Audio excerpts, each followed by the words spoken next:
Raditu billahi robba wa bil islami dina wa bi Muhammadin sallallahu alaihi wasallam nabiyya wa rasulah. Allahumma sholli ala sayyidina Muhammad wa ala ali sayyidina Muhammad. Apa kabar jamaah semuanya?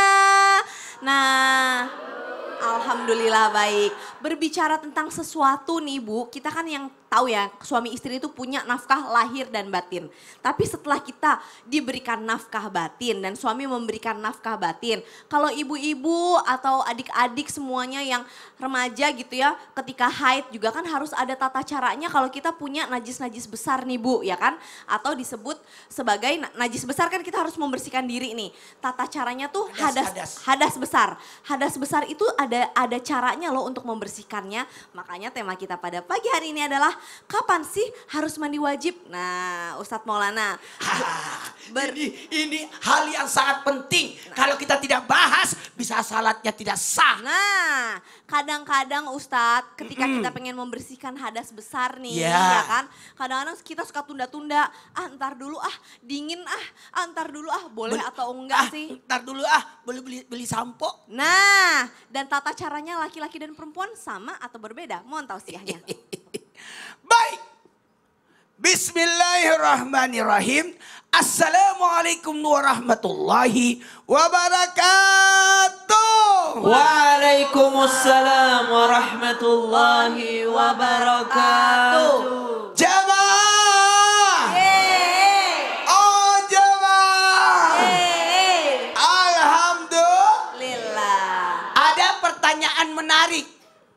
Boleh nggak kita menunda-nunda untuk mandi junub? Atau mandi hadas besar? Boleh nggak nunda? Enggak. Lihat dulu situasinya. Oh lihat situasinya. Lihat situasi. Jadi ada boleh, ada malah tidak boleh, haram. Harus cepat. Ada juga makruh. Kenapa bisa? Karena satu, bolehnya karena listriknya mati, airnya nggak jalan. Atau kedinginan. Maka boleh menunda, tapi dia niat berwudu dulu. Saya berniat berwudu untuk mengangkat hadas besarku. Lalu menunggu, nanti pas mau masuk waktu sholat, mau mandi, baru niat mandi janabah. Mengangkat hadas besar. Mohon maaf, contoh di bulan Ramadan. Di bulan Ramadan, dia makan sahur dulu. Karena nanti keburu imsak. Dia mandi. Setelah mandi, imsak telah tiba. Sakit hati dia. Maka boleh kalau dalam keadaan situasi kondisinya. Lalu makruh hukumnya orang tidur dalam keadaan junub. Makruh hukumnya. Makruh ya. Bahkan menjadi haram menunda-nunda karena sudah masuk waktu sholat. Oh jadi menunda-nunda nggak boleh kalau udah masuk waktu sholat. Jazakallah khair Ustadz Maulana. Luar biasa sekali. Kasih tepuk tangan dong Bu. Masya Allah. Habib. Boleh dong kita mau belajar sama Habib nih. Habib Muhammad Syahab. Masya Allah makin seger makin sehat luar biasa. Belajar sama Habib nih luar biasa nih Bib. Kalau misalkan kita afwan nih ya, setelah berhubungan suami istri, habis itu udah mandi wajib nih Bu ya, terus masih keluar hadas besar nih, ada keluar cairan gitu ya. Atau kadang-kadang mungkin laki-laki atau perempuan capek banget bekerja, masih ada keluar cairan dalam tubuh, apa itu termasuk juga hadas besar, harus mandi wajib lagi ulang atau nggak perlu Bib? Mohon tausiahnya. Assalamualaikum warahmatullahi wabarakatuh. Waalaikumsalam warahmatullahi wabarakatuh. Bismillahirrahmanirrahim. Allahumma salli wa sallim ala Sayyidina Muhammadin wa ala ali Sayyidina Muhammad. Langsung saja, lau jama'a rajulu imra'atahu atau zaujatahu. Apabila seseorang laki-laki bercampur dengan istrinya. Setelah bercampur, kemudian khurujul mani, keluar sperma. Kemudian air yang keluar setelah mandi janabah, merasakan ada cairan yang keluar. Kita lihat nandur, ada tafsir. Apabila yang keluar tersebut seperti contoh seorang istri habis bercampur dengan suaminya, kemudian mandi janabah, kita lihat istrinya. Apabila si istri, maaf bahasanya, klimaks, artinya merasakan lezat, kemudian si istri keluar mani juga. Kemudian dia mandi janabah. Setelah mandi janabah keluar cairan. Maka apabila cairan yang keluar marratan thaniyah, keluar lagi itu mani, maka dalam madhab al-Imam Syafi'i wajabat alaihal ghuslu. Maka wajib buat dia mandi janabah lagi. Berbeda dengan madhab Imam Ahmad bin Hambal. Apabila keluar lagi yang kedua tanpa diiringi dengan syahwat, maka tidak diwajibkan mandi. Dan juga apabila perempuannya lagi tidur misalnya. Kan kadang-kadang perempuan capek, suami kadang-kadang nggak mikirin capek. Kemudian berhubungan, ibu-ibu iya aja. Kemudian tidur istrinya, ya suaminya mencampuri istri dan istrinya tidur. Dan istrinya tidak klimaks sama sekali, hanya suaminya saja. Kemudian si istri mandi, jadi ada mani yang keluar mani sendiri, ada mani ghairihi atau mani orang lain.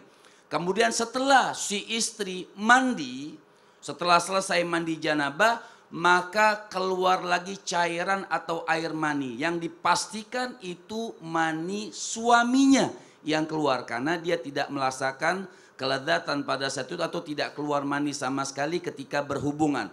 Maka air yang keluar tersebut bukan mani si istri, maka tidak diwajibkan mandi. Dan kita tahu mani pertama yang keluar itu tidak membatalkan wudhu. Misalnya contoh dia duduk rapat situ. Maka mani yang keluar yang kedua karena bukan mani dia, maka dia batal wudhunya tapi tidak wajib mandinya. Baik, jazakallah khair. Habib terima kasih banyak. Masya Allah, tabarakallah. Jamaah. Ibu-ibu udah keramas belum? Definisi dulu dong, keramas adalah membersihkan rambut dengan air ditambah dengan shampoo dan conditioner. Padahal shampoo dan conditioner kan tidak menghilangkan najis.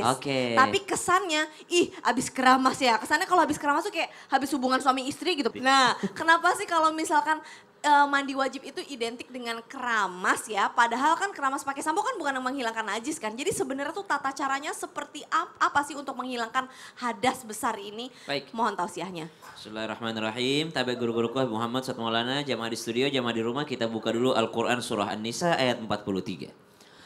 A'udzu billahi minasy syaithanir rajim. Bismillahirrahmanirrahim. Ya ayyuhalladzina amanu la taqrabus salata wa antum sukara.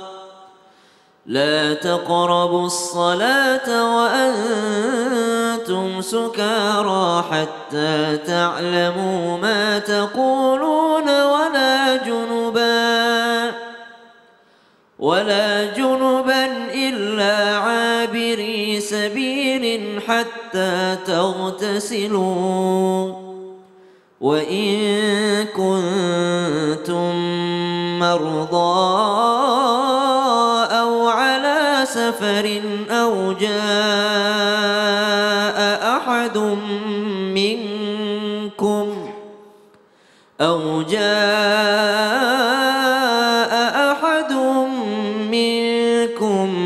من الغائط أو لامستم النساء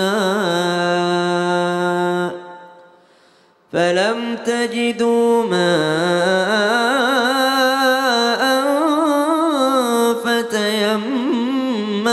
صعيدا طيبا فامسحوا بوجوهكم وأيديكم إن الله كان عفوا غفورا. Ayat 43 surah An-Nisa menjelaskan kepada kita untuk tidak sholat ataupun tidak mendekati sholat kalau dalam keadaan mabuk ataupun dalam keadaan dia sedang berhadas besar atau junub. Maka pertanyaan dari host kita tadi, Kak Caca, bahwasanya apakah mandi besar ini identik dengan keramas? Makanya di awal kami bertanya dulu, definisi keramas itu apa? Kalau definisi keramas adalah membasahi rambut, ya memang harus keramas. Harus keramas. Tapi kalau definisi keramas adalah pakai shampoo dan pakai conditioner dan pakai masker rambutnya, dia pakai semua bahan-bahan tersebut, maka itu tidak termasuk daripada bagiannya mandi besar. Jadi kalau ada orang mandi besar hanya dengan air saja, hanya dengan air mutlak saja, maka itu sudah cukup untuk disebut dia mandi janabah, sudah sah mandinya. Bahkan hati-hati dengan penggunaan shampoo dan sabun. Kenapa? Karena bisa jadi dia menjadi jenis air yang mutaghayyir. Air yang bisa jadi dia sudah tidak mensucikan. Dia suci tapi tidak mensucikan. Kenapa? Sudah bercampur dengan zat yang lain. Kadangkala kalau kita di pondok itu karena kita nggak mau dimintain samponya sama teman-teman kita. Kadangkala kita udah naruh duluan samponya di kepala. Lalu kita taruh botolnya kembali di lemari. Baru mandi. Bahaya itu airnya. Bisa jadi dia sudah tidak menjadi air yang mutlak itu. Sudah bercampur dengan sampo tadi. Maka justru orang yang mandi tanpa menggunakan sampo dan sabun, justru itulah yang sebenar-benarnya mandi wajib, mandi besar, mandi janabah. Nggak mesti pakai sampo, pakai conditioner, nggak mesti pakai sabun. Kalau kami diajarkan justru selesaikan dulu itu mandi wajibnya. Selesaikan semua. Kalau udah merasa bahwasanya ini udah sah mandi wajib saya, udah kena seluruh tubuh saya, sudah kuratakan airnya, barulah setelah itu pakai sabun, pakai sampo. Jadi tidak dibarengi sabun dan sampo ketika dia melakukan mandi janabah atau mandi besar. Tidak dibarengi dengan sampo dan sabun. Karena bahaya, hati-hati airnya berubah menjadi air mutaghayyir, dia suci tapi tidak mensucikan. Tidak mensucikan. Dan saya mau kasih kesempatan dulu buat jamaah Islam itu Indah yang ada di studio nih. Ada yang pengen nanya nggak? Coba angkat tangan dulu Bu. Ayo angkat tangan, angkat tangan, angkat tangan. Siapa yang mau nanya? Oke, yang paling semangat deh. Oke boleh silahkan ke sini ke depan. Yuk. Oke ini ngapain bawa garam? Assalamualaikum warahmatullahi wabarakatuh. Waalaikumsalam warahmatullahi wabarakatuh. Perkenalkan nama saya Celia Latifah dari Majelis Talim Al-Mutakin Hutan Kayu, Matraman. Masya Allah. Jadi mau tanya nih Ustadz, katanya emang benar nih, saya kan di sini bawa garam. Katanya benar kalau misalkan garam ini bisa ngilangin pegel-pegel, terus kata mitosnya juga garam tuh bisa menghilangkan najis dari tubuh. Emang Garam ngilangin pegel-pegel sih iya, tapi mandi air garam biar sekalian ngilangin pegel-pegel, sekalian mandi wajib gitu. Iya. Gimana solusinya? Mandi pakai air garam, Ya. kita akan bahas setelah yang satu ini. Jamaah, oh jamaah. Alhamdulillah. Jadi itu boleh apa enggak sih sebenarnya sih?